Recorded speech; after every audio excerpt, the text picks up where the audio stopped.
Zanimive vožnje so sicer na velodromu potekale cel dan, saj so se v boju s časom pomerili mladi, rekreativci in profesionalci.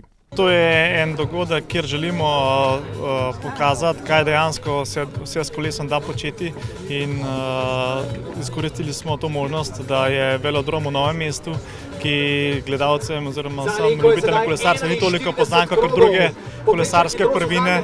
Drugod v kolesarsko bolj razvitih državah je kolesarjenje na velodromu Ena tistih prvin, kjer kolesarji se dejansko učijo, mladi predvsem koordinacije in drugih veščin, starejši pa pridobivanje hitrosti, in brez tega vrhunskih rezultatov v bistvu ni možno doseči.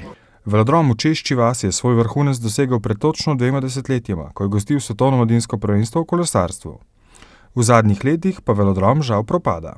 Tudi sredstvi ni bilo sreče, da bi ta objekt bil pokrit, kar je pa dejansko osnova za to, da se izvajajo na njem treningi, kajti tisti ključni treningi, ki so potrebni za razvoj kolesarjenja, se izvajajo preko zime.